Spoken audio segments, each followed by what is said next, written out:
El profesor Lejeune presentó ante la Academia de Ciencias Morales y Políticas de Francia, de la que era miembro, una comunicación en la que decía: esta primera célula que se divide activamente en incesante organización, esta pequeña mórula que va a alojarse en la pared uterina, ¿es ya un ser humano distinto de su madre? No solo su individualidad genética está perfectamente establecida, sino que, algo increíble, al sexto o séptimo día de su vida y con solo 1,5 milímetros de longitud, el minúsculo embrión ya es capaz de presidir su propio destino. Es él y solo él quien, por un mensaje químico, estimula el funcionamiento del cuerpo amarillo del ovario y suspende el ciclo menstrual de la madre. Así obliga a su madre a protegerle. Ya hace de ella lo que quiere y Dios sabe que en el futuro no dejará de hacerlo. A la edad real de 1 mes, un ser humano mide 4,5 milímetros.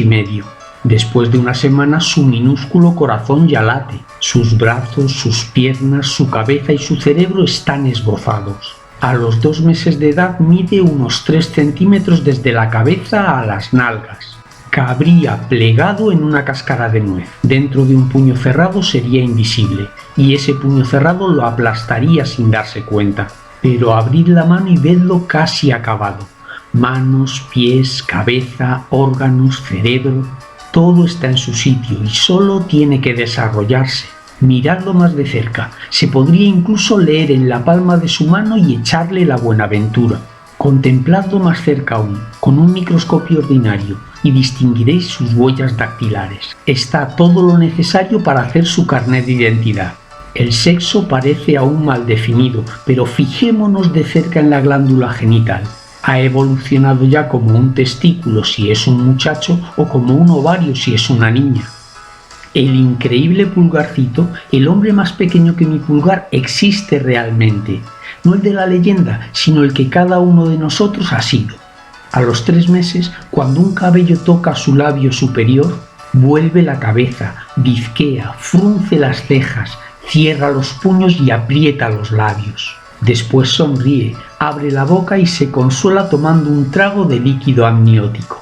A veces nada vigorosamente, abraza en su globo amniótico y da la vuelta en un segundo. A los 4 meses se agita tan vivamente que su madre nota los movimientos. Gracias a la casi falta de peso de su cápsula de astronauta, da numerosas volteretas, hazaña que le costará años volver a realizar al aire libre. A los 5 meses agarra firmemente el bastoncillo que se pone en su mano y comienza a chuparse el dedo esperando su liberación. Es verdad que la mayor parte de los niños no nacen hasta los 9 meses, pero el más precoz de ellos, que se haya desarrollado luego perfectamente, no tenía más que 5 meses de edad real en el momento de abandonar el abrigo materno. La ciencia nos descubre cada día un poco más las maravillas de la existencia escondida. Este mundo hormigueante de vida de los hombres minúsculos, más maravilloso aún que el de los cuentos de hadas, porque los cuentos fueron inventados sobre esa historia verdadera. Y si las aventuras de Pulgarcito han encantado siempre a los niños, es porque todos los niños, todos los adultos en que se han convertido, fueron un día Pulgarcito en el seno de su madre. ¿Cuánto se necesita para hacer un hombre? 20 años, decía Napoleón. Toda una vida, afirma el filósofo. Y después la eternidad, añade el creyente. Por el camino largo de la observación, el médico redescubre una verdad que el lenguaje común siempre ha reconocido. El hombre no está terminado jamás. Terminado el Pulgarcito que llega a bebé, terminado el escolar que llega a adulto, decir que un hombre está acabado no es la más grave condena. En coma profundo o bajo anestesia general, el accidentado no piensa, está inerte, insensible, sin entendimiento. ¿Por qué en esta ausencia de toda actividad mental continuamos considerando sagrada su vida? Porque esperamos que despierte.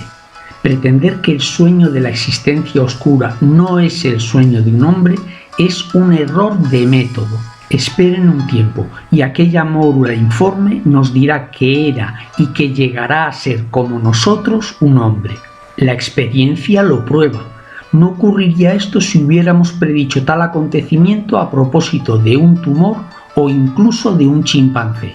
Para disertar sobre su derecho a realizarse y sobre el respeto que sus semejantes le deben, habría que ir más allá de la medicina y entrar en el campo de la moral o incluso de la política.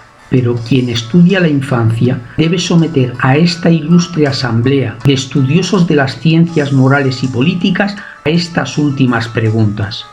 ¿Es moral disponer de los seres humanos? ¿Es político correr el riesgo de una cesión semejante?